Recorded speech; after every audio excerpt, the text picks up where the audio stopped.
Welcome back to my channel. If you don't know me, my name's Amy and I'm a full-time traveler currently in the UK on my way home to Canada.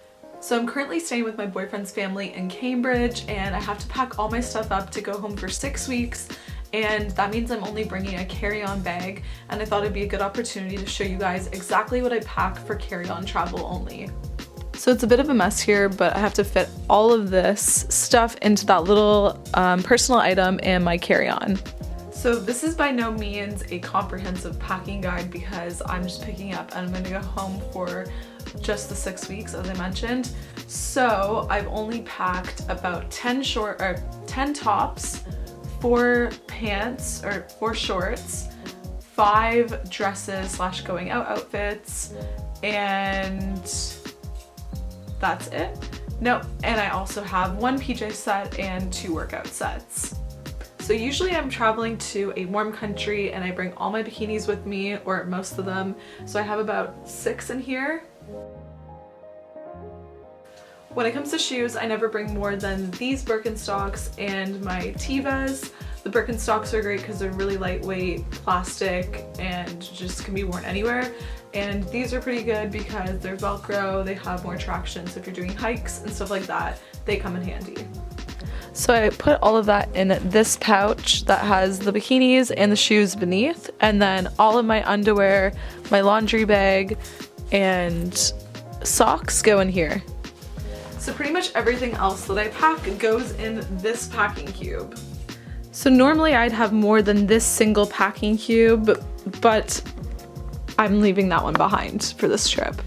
The best way to pack is usually by rolling your clothes. So I don't have this packed in any particular order. I just rolled everything so that it fits the best. Like I said, this isn't my typical packing, so let me know if you want to see a proper carry-on only for full-time travel, and I will show you step by step exactly what I'm bringing.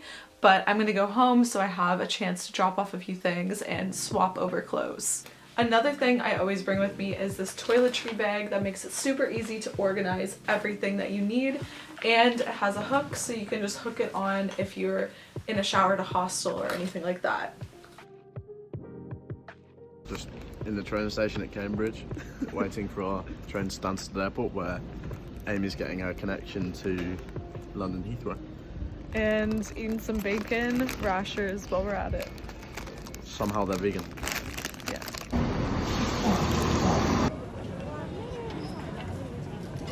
What do we have here, my darling? It's, I don't know, it looks pretty one-sided to me. This is your side, this is my side. We got a rice bowl. And some weird fucking, very strange looking things, fries. You. I love you. Okay, I love you too.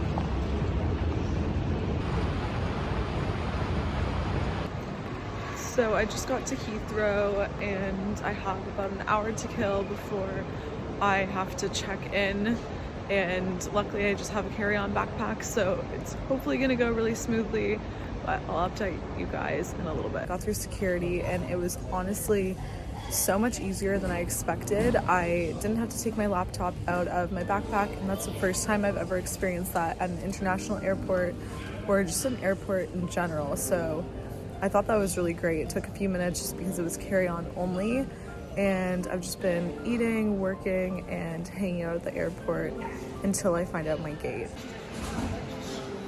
I don't think it's fully kicked in yet that I'm not with Sam and I'm not traveling with Sam, but obviously I've done this before and I can travel on my own, but it's just not as fun when you don't have someone to travel with.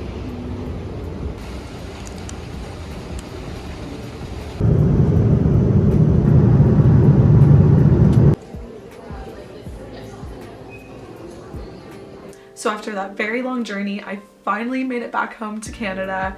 I'm at my parents' place right now in Newmarket, Ontario, which is about a 45-minute drive north of Toronto. It's actually been a few days after I flew in because I've had the worst jet lag I've probably ever had while traveling. It was like a 36-hour journey with no sleep, and I didn't show it, but we actually flew through Montreal, stopped there, and then continued to Toronto, and it was just a disaster in terms of how tired I was and everything like that. So it was just a lot when I got home. I just dropped all my stuff, hopped on the bed, and I was like, oh, I'm gonna take a quick little nap from like 7 to 8 p.m. Of course, I woke up the next day and it was 5 a.m. when I checked my phone, went back to sleep, and I slept like 15 hours in total. So while I'm home, I'll be doing a bunch of work basically, but I'm still gonna be traveling. I got a bunch of like PR stuff that came in the mail to my parents' place, which was really exciting. And I'm shooting some brand deals and meeting up with other Toronto creatives. So I'm really excited to show you guys some of that. And when Sam joins me, there's gonna be a lot more content with us in Toronto and exploring Canada. So make sure you subscribe if you wanna see that type of content. And please let me know what you guys think of this vlog style format, because I don't know, like I'm not sure if it's something you guys really want to see, but I do like filming vlogs here and there, especially when I am traveling and going to a new place, just so you can see what it's really like, or even just returning home, just so you kind of know what the journey is like when you're traveling.